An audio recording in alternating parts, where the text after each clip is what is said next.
This video is going to break down the time to kill for all of the LMGs inside Warzone now that we have an absolute ton of them to let you know which one is the best. If you enjoy weapon breakdowns, weapon comparisons, don't forget to subscribe to the channel as we're trying to reach our goal of 50k, and also subscribe to our second channel as well, and don't forget to leave this video a like if you do enjoy it. I also do want to give a quick shout out to True Game Data because that is where we got most of the data from, and if you do want to check out that, I'll leave a link to all their stuff down in the description below.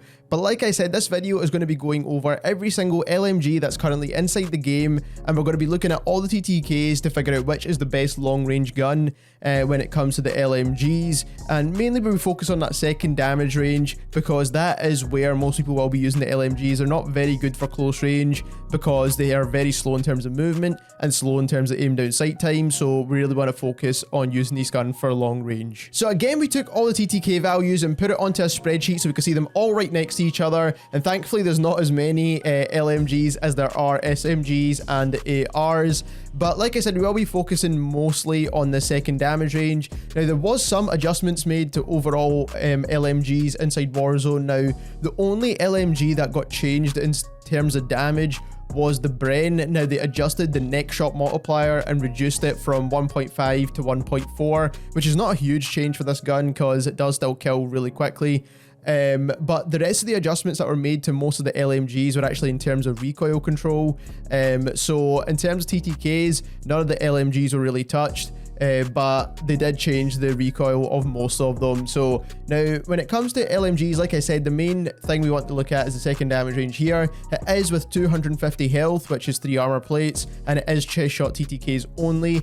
And we did only have the base TTKs for all of the Vanguard LMGs. Now it's not including any vital attachments or any magazines that are going to improve the damage or anything like that. It's just the base weapon. And then for some of the Modern Warfare or Cold War guns, we put certain attachments on there, like the meta attachments, just to give it a fair comparison.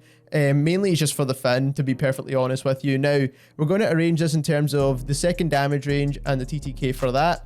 And there is no third damage range for LMGs because most of them are high caliber weapons. So first of all, in terms of the fastest TTK at long range, we've got the Fin LMG. Now that's only when you put on that adverse barrel, so it's the long adverse barrel. You get a 609 millisecond TTK, which is actually one of the quickest.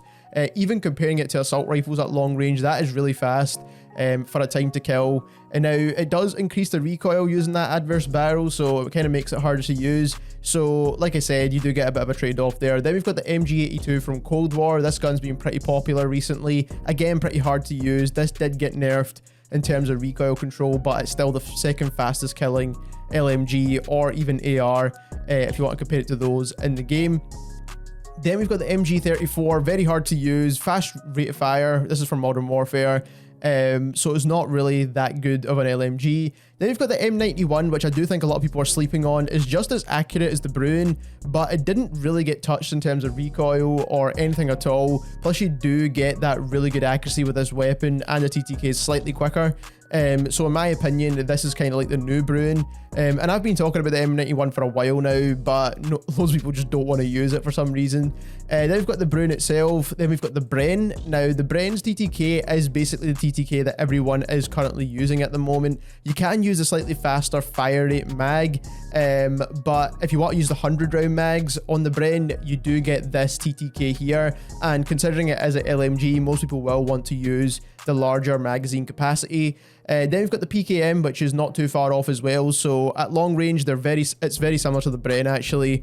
The only difference is close range. The Bren is a little bit better. Then we've got the grau, and then every other weapon after that. We're mainly focusing on the kind of faster killing LMGs here. So like I said, to point out a few, I think the MG82 is a really good option because it does have that balance between a good close range TTK and a good long range TTK. Then we've got the M91, in my opinion, is a really good option. The BRUEN's also pretty solid if you use the 100 round mags. The Bren is really good as well, and then we've got the PKM. Now let's move on to some of the LMG builds for the LMGs that I did point out in this video. So first of all, we've got the PKM. PKM's always been a solid option since Modern Warfare. Then when the Cold War integration took place, it's still a good LMG. Now that the Vanguard integration's taken place, it's still a pretty good LMG. It's just because the recoil is relatively easy to manage and the TTK is actually pretty decent. And also you do get a pretty large mag with this gun as well. So you do want to use the mono suppressor, the extended barrel, the tac laser for the faster aim down sight time, just to make the gun a bit more manageable. The VLK optic is going to help with recoil, as well as just giving you a clean scope, and the snatch grip is pretty much the must-use attachment for this weapon right here. And like I said, the PKM is always a solid option. Next up, we have the only Vanguard LMG that made this list at the moment, and that is the Bren, and we are using the 100 round drum mags because, like I said, most people when they pick an LMG, they want a big mag. Now you can go for the Sakura mags, but it's going to make this gun feel more like an assault rifle. The build doesn't really change, you just pretty much swap the mags out. So like I said, you can pretty much use it either which way you want. But personally, like I said, if you are using an LMG, people will want to be using that 100 round drums. So we're using the Mercury silencer because this actually helps more with recoil on the Bren than the MX silencer does. Even though this one only cons your aim down sight time, you'd rather take that slight con to damage range and get better recoil control. We're using the Queen's Royal barrel. This is the best barrel for the Bren, even though you do unlock that Scepter barrel, is nowhere near as good. Then we've got the G16, which is my favorite optic. You can choose whatever one you want. For the stock, the Hawkinson stock is the best. It's going to help with the recoil control during sustained fire, making this gun very, very accurate when you're firing for long periods of time, especially when you have that 100 round mag equipped. Then we've got Tight Grip, which is the best perk for this gun anyway, so that's going to help with the recoil with sustained fire once again. We've got Fully Loaded, which is going to give you increased starting ammo. Then for the rear grip, you've got a couple of different options. So the Polymer grip is going to be the best if you want to control the recoil of this weapon and stay on target. You might want to go for the Fabric grip instead. It's going to help with your aim down sight speed, your sprint to fire times as well as your hip fire accuracy. But mainly it's for the aim down sight and sprint to fire. It's going to make the gun feel a lot snappier when you're trying to aim down sights, especially after like a tac sprint or something. This is going to help out a ton. Then we've got the 100 round mags, which like I mentioned before, it doesn't really change the damage profile of this weapon, so you're going to get the TTK that I mentioned earlier on. Then for the ammo type, lengthened is pretty much always the best option, especially for the better bullet velocity on a long range weapon like this. And for the underbarrel, the M1 hand stop underbarrel is actually the best for the Bren. This controls the recoil better than even the Carver foregrip.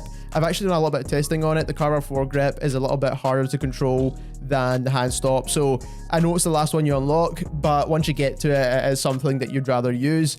Next up, we have the M91. Now, this is a really solid LMG. Now, it's got a faster TTK than the BRUEN. The recoil was very easy to manage as well.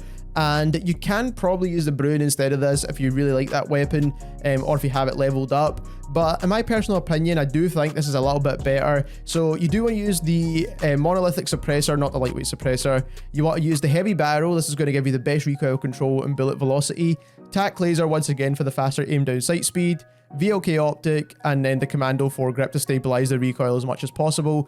And that is the best build for this weapon. But like I said, it's kind of going to take the place of where the BRUEN is. Low recoil, decent TTK, and overall just very easy to use.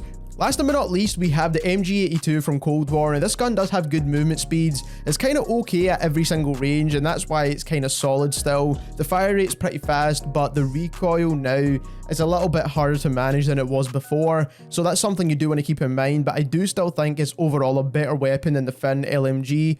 Even though the recoil is probably about the same in terms of trying to control it, I would say that this gun just moves a lot smoother and a lot quicker, so that's why you'd want to choose this instead. Plus the close range TTK is good to, even if you wanted to build this gun as like a sniper support and change some of the attachments about.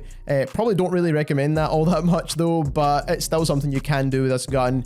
But the build for this is the agency suppressor, the task force barrel for the best recoil control, the Tiger Team spotlight for slightly faster movement speeds, the axial 3x optic or any other optic you prefer actually, and then the field agent foregrip for the best recoil control.